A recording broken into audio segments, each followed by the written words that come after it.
This is Renee with the iPhone blog. We're at WWDC 2010, and I'm with Craig Hockenberry of the Icon Factory. Hi, Craig.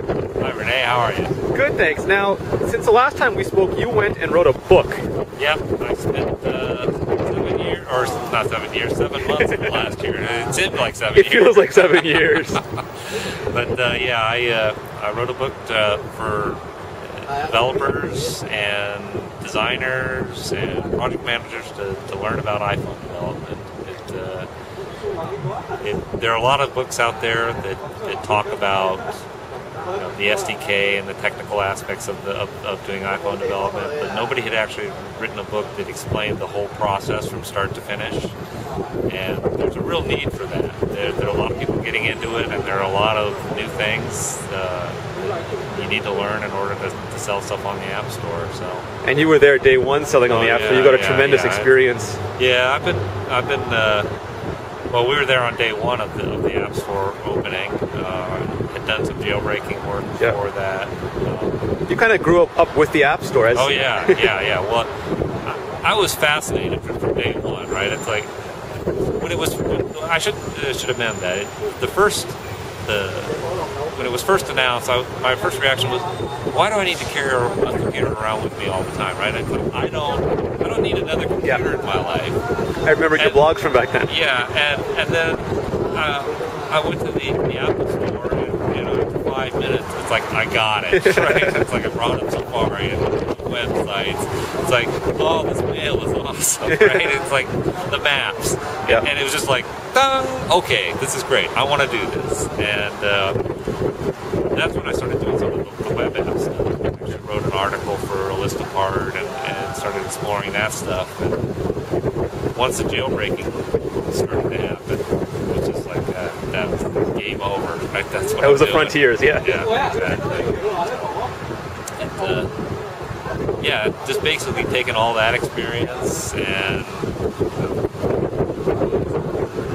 a lot of what's the success in the App Store comes from thinking about the product that you're going to make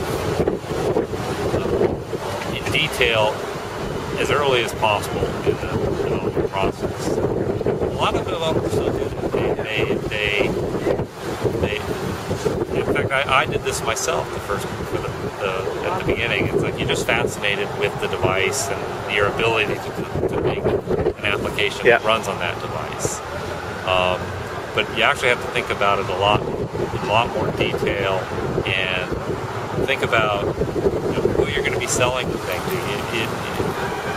A lot of developers don't realize the scope of iTunes. In the keynote yesterday, they were talking about 150 million users in iTunes with credit cards that can buy your apps. It's the biggest online store now, yeah. Yeah, exactly. That's a huge consumer market. It's not selling applications to just Mac users or Windows users. It's a brand new kind of customer. You have to learn how to sell to that kind of market.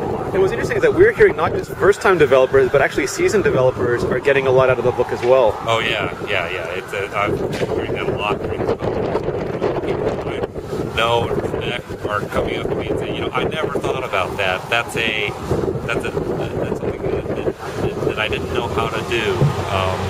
So that's very gratifying for me to develop it. Even the initial intent was to target the people that are coming maybe from a different platform, or maybe somebody with some JavaScript skills that wants to get into Objective-C. But to hear these seasoned iPhone developers saying these nice things about the book, it's pretty awesome. So yeah.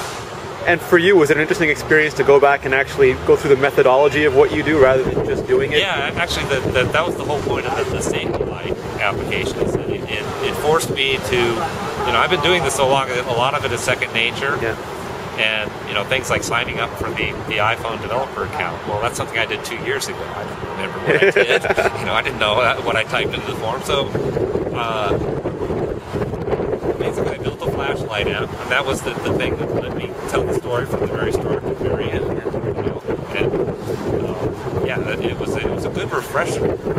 And you single-handedly tried to redeem the whole flashlight category at the same time. Yeah, it's like somebody had to write a good flashlight.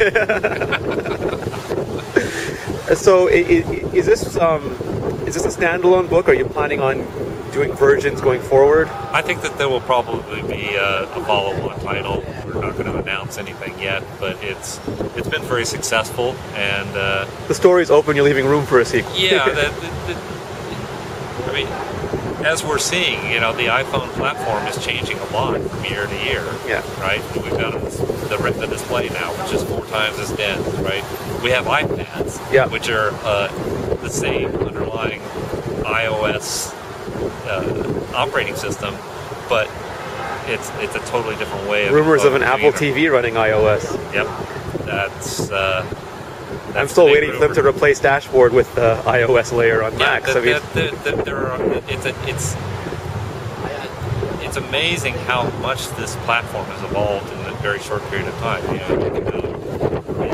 only the third iPhone. Yeah. Right. And the first one we were only able to develop for it for a very short period of time. So, basically in 3 years, they go through major changes and major updates. So yeah, to write about that and keep everything current would be a good thing.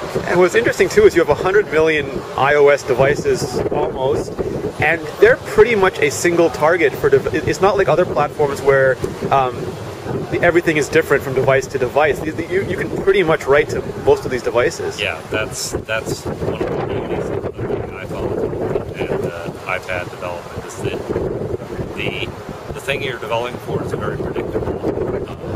In fact, the Retina display being 4 times the density of the current displays makes life a lot easier for developers. And Apple did that on purpose. That is not just an accidental thing. They want to make things easy for developers. And some developers are going to look at their apps on that higher res display and it's going to be fine. Other apps are going to say, "Oh, I need to use that extra resolution."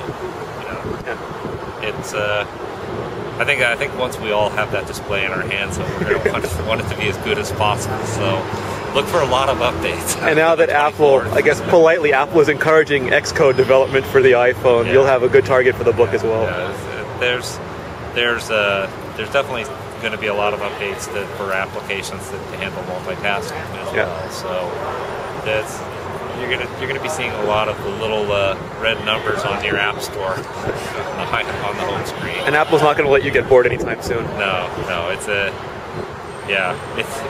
we all like have a rest one of these days, but I don't think it's going to happen. Craig, thank you very much. It's Craig Hockenberry from the Icon Factory. Great, and what's the title of your book and where can they get it? It's iPhone App Development. The website is appdevmanual.com. It's also on the O'Reilly as well as Amazon. So. And we'll put a link either above or below where you're watching this video, so you'll be able to get it easily. Great. Thank you, Renee. Thanks.